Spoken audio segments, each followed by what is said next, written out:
The LAPD has identified the shooting suspect as 35-year-old Ivanna Ortiz from Florida. A woman is accused of firing at Rihanna's home, and she wasn't some mystery figure hiding in the shadows. She left a trail, a very public one. On March 8th in Los Angeles, a woman allegedly fired multiple rounds at the Beverly Crest home connected to Rihanna and A$AP Rocki, striking parts of the property but injuring no one. She fled the scene, was arrested shortly after in Sherman Oaks, and now faces attempted murder and multiple other felony charges.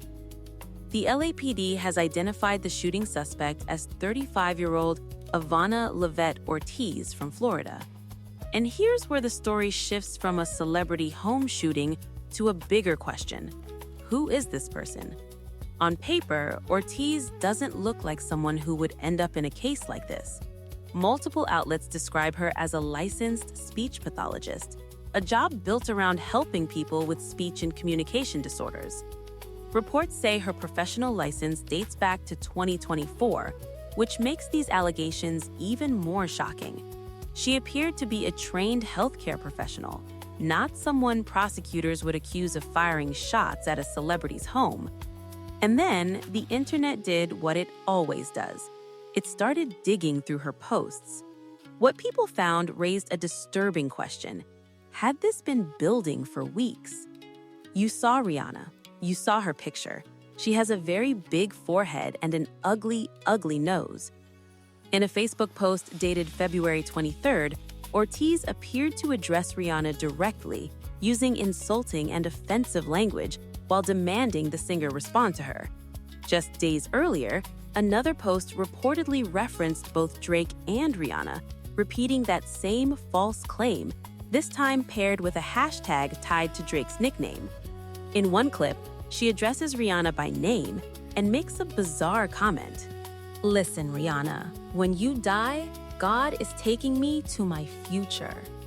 And Rihanna wasn't the only celebrity name that showed up.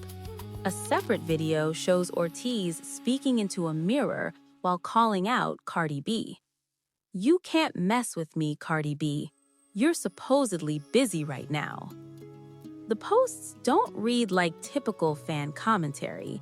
They sound more like someone speaking directly to celebrities, as if they were part of the same conversation.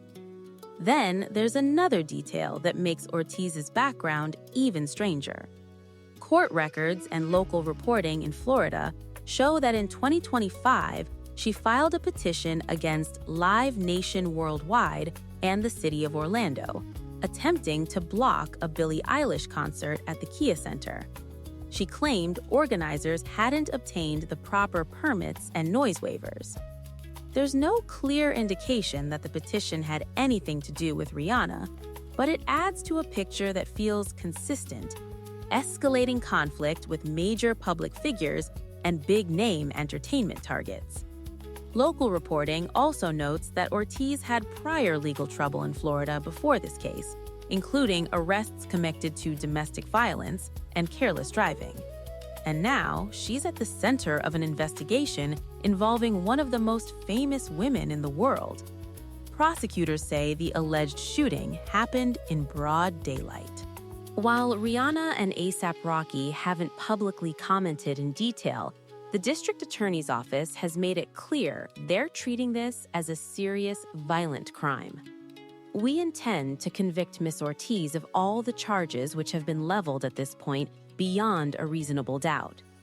Ortiz is currently being held as the case moves through the court system, and officials say the investigation is still ongoing. Yeah, as far as motive, we haven't established that yet. So, the biggest question right now isn't only what happened outside Rihanna's gate, it's what may have been building before that, and how a trail of posts, videos, and legal filings might fit into a story investigators are still trying to piece together. When a celebrity home becomes part of a police report, the story rarely stays simple, and it never stays private. And in another case involving a famous household, rumors spread quickly while investigators insisted the truth was still being pieced together. legendary director Rob Reiner and his wife Michelle Singer Reiner were found deceased at their Los Angeles home. As the investigation continues, multiple sources have alleged that the couple were unalived by their son Yick.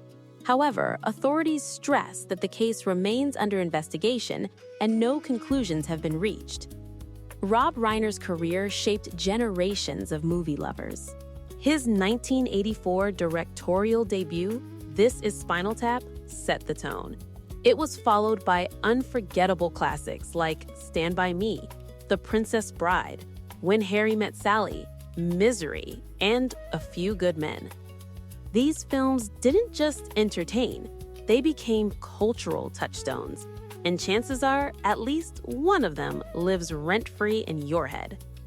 How could you not want to be somebody who the world loves as a person they also respect as a talent, you know? But behind the camera, there was also a love story, one that quietly influenced one of the most iconic romantic endings in film history. Reiner met Michelle Singer in 1989 while working on When Harry Met Sally. They were introduced by the film's cinematographer, Barry Sonnenfeld, who thought they would be a perfect match. And their first interaction? Not exactly a fairy tale moment. On a double date, Reiner told Michelle, who was smoking at the time, "You know, you really shouldn't smoke. It's not good for your health." Without missing a beat, she fired back, "And you shouldn't be so effing fat." Somehow, that brutally honest moment became the start of something lasting. At the time, Reiner had been single for years and wasn't sure love was still in the cards for him, but meeting Michelle changed that.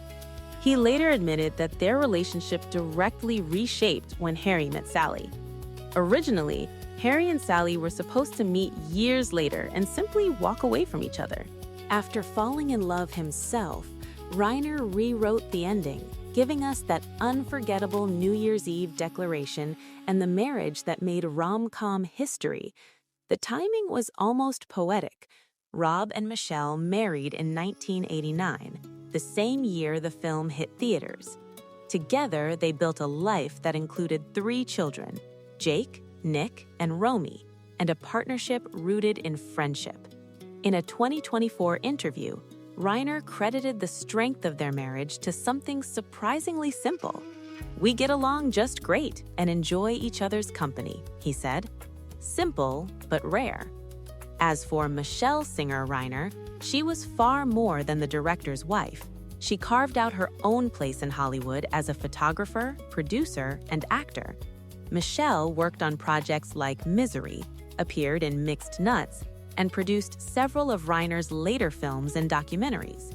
She even earned an Emmy nomination for Albert Brooks' Defending My Life. And yes, here's a bit of Hollywood trivia. She once photographed Donald Trump for the cover of The Art of the Deal, something Reiner later joked she had to atone for. You know, I do have a foot in politics.